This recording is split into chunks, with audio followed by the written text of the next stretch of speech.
In the red, Artaran named himself after Slayer's boxer. Shortened it, maybe named himself after Balrog. Boxer. Boxer. In the Japanese version of Street Fighter, he's Boxer, right? No. So I gotta go. He's M. Bison. In He's too close to Mike Tyson, though, so they switched it. That's true. In the never mind. Hanju.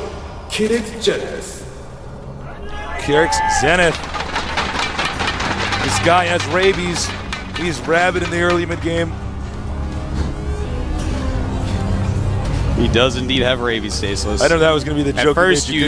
At first, you don't know it, and then he starts foaming at the mouth and makes a bunch of banelings, and it is all over. And they thought that Korea was free of rabies. No, not this guy. This guy has a bite that can kill. Baneling busted his way through the studio doors today. That's right. Doing a timing rush of being exactly upgrade. 15 minutes late for the show. Yeah. And it looks like we're going to see a wall in this time by Foxer. This is pointing towards tech, I think. You know, this is a map you kind of need to tech on. This position slightly less good for teching because the add-on is over here.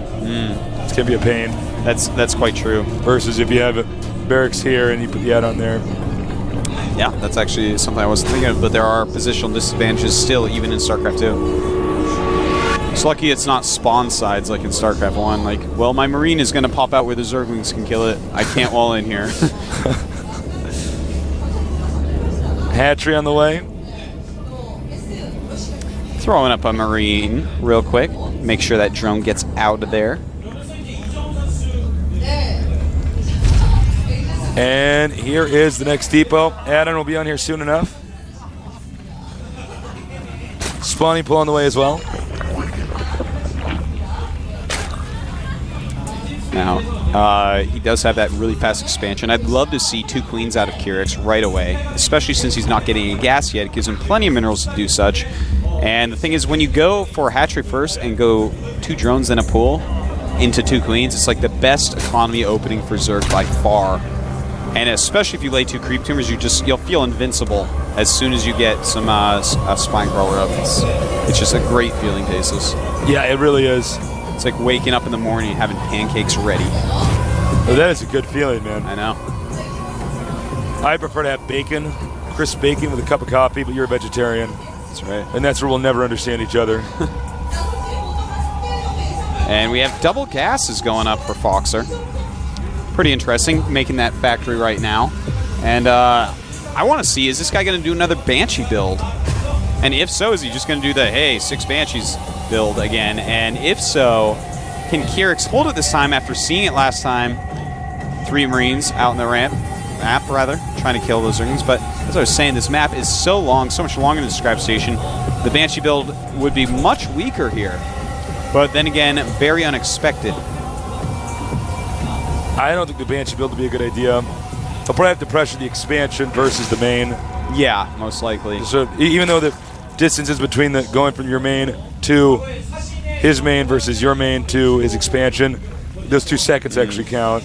And, well, another thing to take into consideration here is that he hasn't laid any creep tumors yet, so his queens aren't going to be able to transition between the main and natural very easily. It's really important to actually get your creep up in between those bases in every single matchup to actually have more fluid unit movement. But it feels pretty good if you're the queen to lay a creep tumor. You're like, oh, so much better now. Absolutely. Probably reads the paper while he does it. The Zerg Times. Talking about what the Overmind is doing today. Unless he's one of those trashy queens. It's like he reads tabloids about Kerrigan and stuff. Oh, I can't believe her. I think all the Zerg newspapers would be very conservative, considering they're a hive mind. That's true. Oh, well said. Ooh, funny points for you. I can't even laugh at that. I know, that's just you shake your head, yes, while holding your chin. Damn, you are funny. Yeah, I know all about that one. So he's going to go for a Banshee Rush. Yeah, it doesn't look like the crazy Banshee Rush, though, where he makes a billion, jillion Banshees. Might be the kind of Banshee we saw where it's a little bit defensive, and I think that might be a good idea. You know, he is making that command center, and the Banshee would be quite good against any incoming units. Looks like he's going to remove some Zerglings that are scouting, and just do whatever damage he can. One thing to note is that positionally, I think Actually, even with the characteristics of the way these guys play, this should favor the Zerg. He can Baneling bust this easily. Yeah, quite easily. And speed is almost done. He is sending those Zerglings down. Foxer, in the meantime, has the Marines on the ramp, as you see there. He is making a siege tank. And here we go. Speed is done. Just have to be very careful here. Can't let bunker smartly. He wants to surround those Marines if possible. And look at this. The Banshee getting free kills as a lot of little micro wars go on. You know, he pulls forward back with the Marines. A third base going up for Kyrix. Good move, good transition there, because he wasn't going to do very much against that beautiful Banshee floating around. Banshee moving out now. And look at that. A Queen is out here laying big rooms. I love that play. Getting a third Queen is so awesome. And he's going to want to run immediately. But this Queen is going to take down the Banshee. Kind of a big deal. Oh my God. Oh no, this is actually, there's a Banshee right there. He barely doesn't see it, but it finds him. That is huge. That is so huge. He can micro against these Banelings so easily now. If Kyrix wins this game, it is going to be amazing. Here come the Speedlings, here come the Banelings. What is he going to try to hit with this? Siege Tanks out in front, and Siege Tanks do a lot of damage to them. Look at that, the Bane's losing a lot of them already, but the Banshee has done its damage. A lot of Speedlings getting in here. And oh my God, he is doing so much damage still. So many Speedlings coming down, but doesn't have any more on the way that we see yet. More coming down now.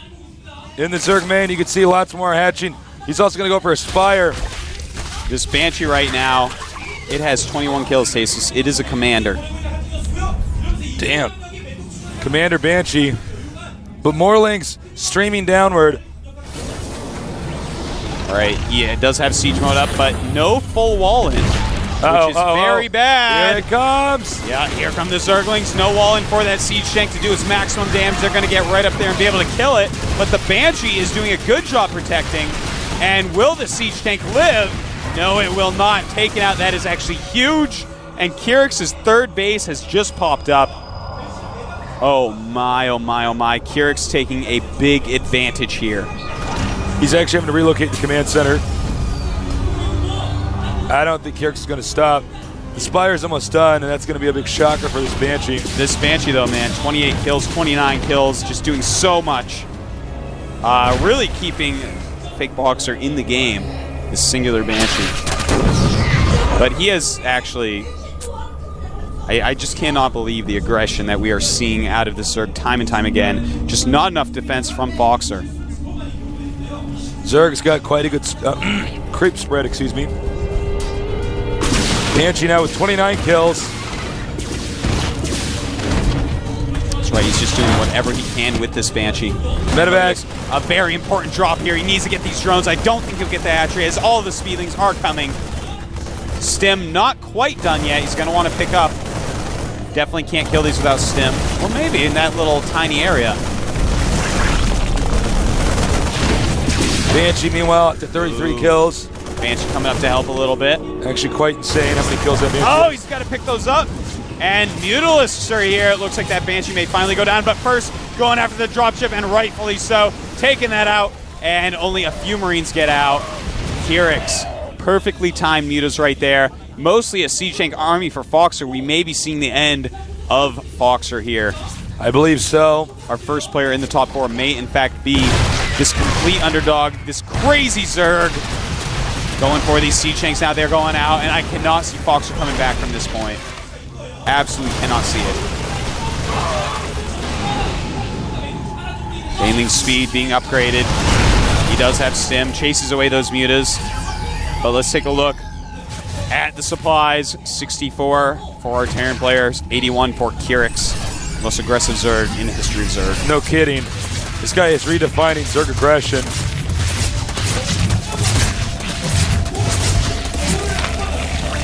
A lot of Banes being made here. Now Baneling speed not quite done. If he waits for Baneling speed, this will be much more effective. Cancels that. Oh, good timing, but no, not good enough. The Banes are popping out. Does take out a few of them. He's to do every little thing he possibly can, but here comes the army of Zerg. A lot of Speedlings. He's got to Stim and get off there on the creep. He's way out of position. Here come the Mutas after the Medevacs. But Kyrix is going to and Foxer cannot be feeling good about this. Loses one medevac, loses the second. Nice micro there. Getting the mutas out while killing the medevacs. And this creep spread is almost all the way down to our Terran player.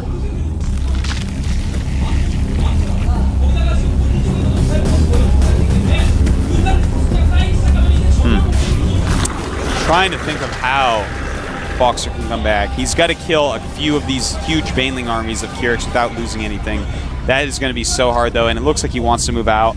This is his last chance. He has to go this expansion. I do not know if this is going to work, though, Tasis. I have no idea, honestly. I really don't think so, but he might kill some Overlords, which would help. It's just Banelings with speed and a bunch of mutas.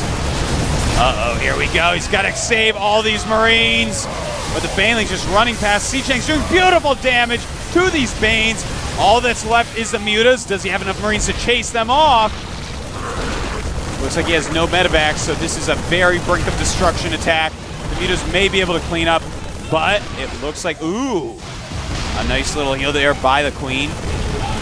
I think he's going to get the hatch. He may, in fact, get the hatchery. If he brings down to 2-base versus 2-base, Foxer may have a future. Medevac comes up, and it looks like he will get the hatchery. Uh-oh. Getting low. And takes it out. That was actually so important. Everything we just saw that happen was perhaps a turning point. Look at these supplies. Suddenly, Foxer goes in the lead, 99 against 77, but he's got to keep the units he has alive. He cannot be losing them to these Banelings, to these mutas. Watch out! Counterattack here. And beautiful spreading. Suddenly, Kyrix's amazing position is not so amazing. It's 2-base against 2-base. Foxer actually has more supply. This is the beginning of an amazing comeback. I can't believe my eyes. It's I can't believe he actually got this base. As you can see, he's going to scan. He needs to take out these destructible rocks. He's going to have to expand here pretty soon. The map is basically covered in creep. More Banelings on the way. All right, now Roach speed is being researched. He is making a lot of Banes, getting another hatchery up at that gold base. But Kyrix, he doesn't really have a whole lot that he can fall back on. What he had to fall back on, what he had that made him ahead, was that extra base. Without having that, all he has now is just a completely mediocre amount of units with no upgrades, basically, just Baneling speed. So, this is actually looking pretty good for Fox. He's just got to be very careful about it. I don't know if he realizes that at this point he's actually slightly in the lead. And here come the Banelings. Now remember, one or two good Baneling shots here, Baneling explosions rather, could change the tide of the game again back into Kyrix's favor. Definitely. But these Siege Tanks, he's spraying them out quite well. He's got to target Banelings with those. He's got Ro8 out now. Important. Ooh, the Roaches are going to help soak up a lot of damage. If he sends in Roaches first and brings the Banes in, it may work out a little bit better than we were thinking. Muta's here to try to get in the way of anything that's going to reinforce. Like that. Yeah, very nice by the Mutas. He's got to keep stuff like that up. It supplies very similar right now. As Kyrix starts on this gold base, Foxer's going to be feeling the pressure to get something done. And here he comes in from behind, catching another Siege Tank. And Foxer's starting to spread up. He's got to move back from these Banes, though. Speed Banes on creep are ridiculously fast. And here come the Roaches. It looks like Kyrix. Beautiful attack timing. And despite the fact that Foxer had so many units, it looks like Kyrix can take this battle. Kyrix takes it back with the game's not over yet. Another attack coming over here on the other side. If Terry can take out the gold base, Circle will be back in the hole again. No, right now he has 5 Mutas and 16 Roaches.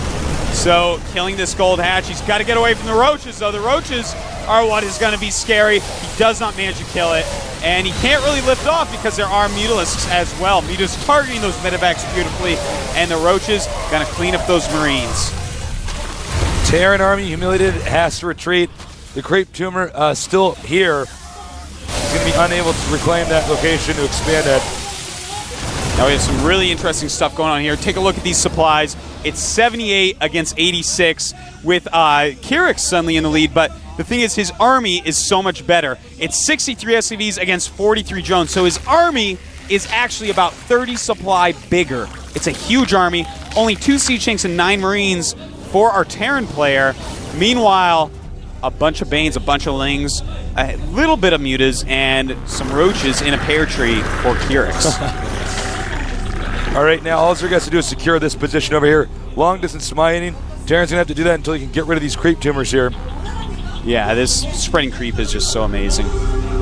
And he does scan to get rid of that creep tumor.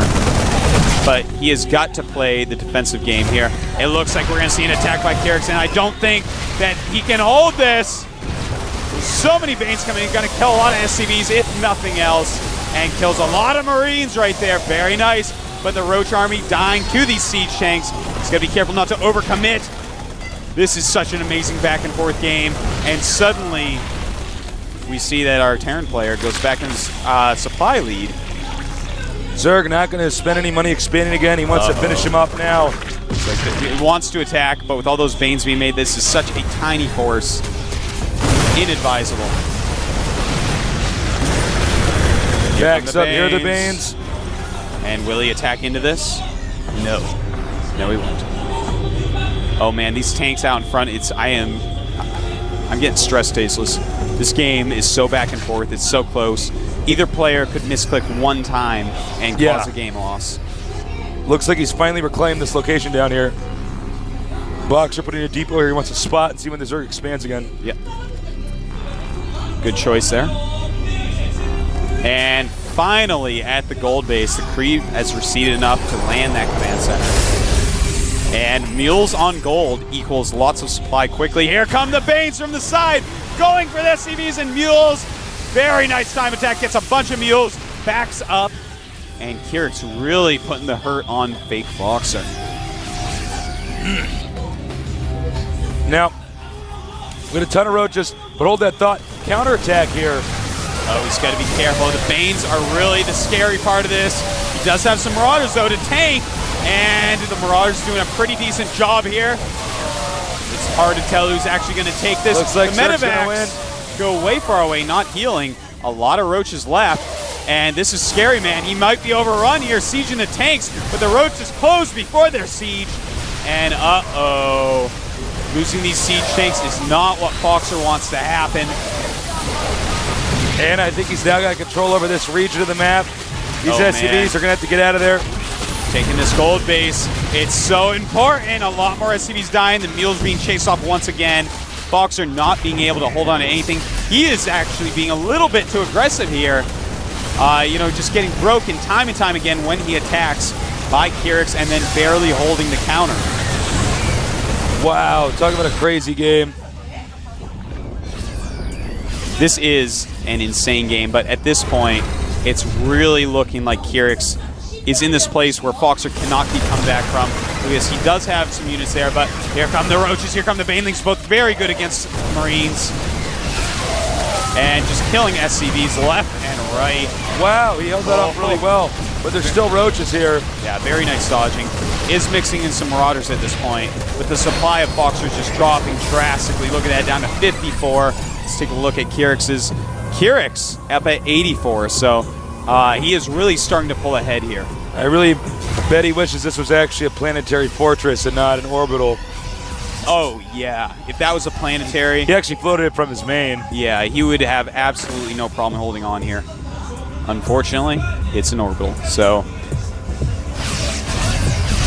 You know, I think that actually our Terran player here, Fake Boxer, he just attacked a couple times too many. Look at that. Loading up with Banes to drop on top of the army so it can't really kite. Very nice move. Scouting SCV. Sees how much is left in the gold patch. Knows that Zerg's going to have to expand pretty soon here. The Terran base actually with those mules. Some of those patches at 1,000, others at 500. And here he goes. He has Overlords full of Banes, don't forget. And this is looking gross already. Does not start dropping yet. And decides to turn around. You know, the siege tanks plus the good micro. But look at this. Time to drop on those Marines. And there he goes. The Overlord's getting targeted, but it's a very risky business. He might just want to right-click on the orbital, blow it up. Yeah. That's actually a very good point, Tasteless. If you do manage to just kill that orbital, then suddenly it's basically GG. Of course, you are at risk for counterattack, but Yeah, as long as you can hold that. But is Foxer actually going to move out? He really needs to stabilize a little bit more. Right now, the Zerg is basically on one base, just the gold. If Foxer can stabilize, he should be good. It's just Roaches now. This is one of those back-and-forth games, but no, here come the Banelings on the creep. Oh, doing massive damage to those Marines, trying to split it up. The Siege Tank doing a lot. And the Roaches retreating once again. This is so wild. Foxer this is drops insane, man. 66 against 90. This is so back and forth. Yeah, you know, I think Foxer actually, right now, look at that. He's really not mining. He's actually... Went muta here, too. Yeah, the SCVs are not mining, though. That's pretty important. You know, right now, the Zerg, his main and his natural are both basically dry. So his economy is just gold base. Foxer's economy is just gold base. Foxer just needs to sit back and be cost effective. How do you do that? You siege up some tanks, you load up some bunkers, and you micro with Marauder Marine. You know, that's exactly what he should do, but it looks like we're going to have a little kiting battle here, but a lot of Speedlings coming in to stop that. This is such a wild game. I actually have no idea who's going to win it. Really, it seemed like Kyrix for so long. I know, and now we're back to square one. Kyrix is going to take a fourth base. He realizes that he is running out of resources. And this Marauder Ball is actually really good against the Baneling Roach Heavy Army that we do see from Kyrix. Now, 2 Overlords do have a lot of Banelings in it. He's going to want to drop those on top of the Marauders and Marines. That is actually, we're getting a lot of units from fake Foxer. Yeah. Foxer. He's got to be so careful, though. Yeah, no kidding. He's got to be so careful. 2 Overlords, here they come. The Overlords are coming in. And this could be dirty. A lot of Marauders going down, but he keeps most of his Marines alive.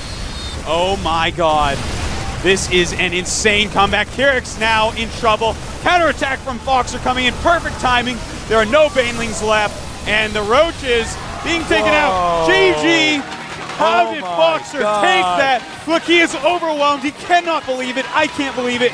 You at home can't believe it. If you can, you weren't following all what's going on because Kyrix was ahead the entire time. I cannot believe that. I am actually in shock. I have goosebumps all over my body. Foxer, so happy to I think my brain just had an orgasm just watching that. Like, seriously, that was so unbelievable. More than my brain just had that, Tasteless. I am actually going crazy here. Foxer, amazing play. Oh he messed my up God. so many times, but he kept his cool.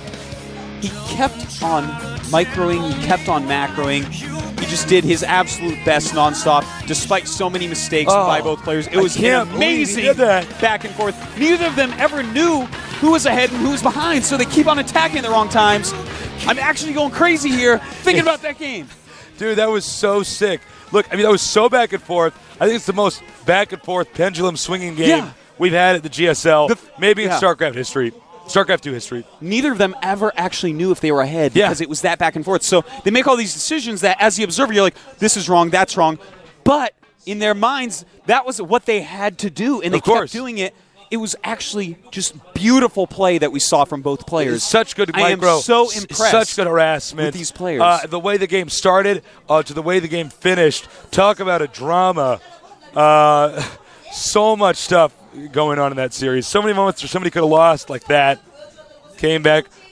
Boxer, also known as Foxer, once we get him to change his name, he was behind for a chunk of that. There were moments where I was like, he might be coming back. I thought he was going to GG like 5-6 times. Same. And then there were 5-6 times where I'm like, if you just sit there, you win. But that was so hard to tell because my God, Kyrix is all over the place. You actually can't predict how much he has. He was sniping the Overlords, too. Yeah. That was one of the main things. Sniping the Overlords when they had the Banelings in them. That was to make really sure his army important. didn't get blown up. That was really nice micro. Whoa. Unreal. I cannot believe he took that 5th game. Unreal. I'm actually in so much shock by these guys. That was an amazing series. One of the best series we have ever had at the GSL. I don't know if we can top that. We might have to just end the tournament right now. They both played so beautifully in that last game. I know. They so both kept awesome. their aggressive styles throughout the entire game. And I can't believe that Foxer actually held on there. I almost have a tear in my eye. It was remarkable. It was remarkable. Damn. we're going to go to a break in a minute here. We got I forgot who's playing next because I'm so in the I'm going to interview torture against Foxer next genius. first, by the way. Yes. There's going to be an interview. There will be an interview. Oh, yes. There will be an interview. So get ready for that. Yeah, do not go anywhere because we all want to hear what Foxer has to say after that win. Absolutely. All right, guys, we're going to close it out. Enjoy the interview with our Josephs. I'll be back soon.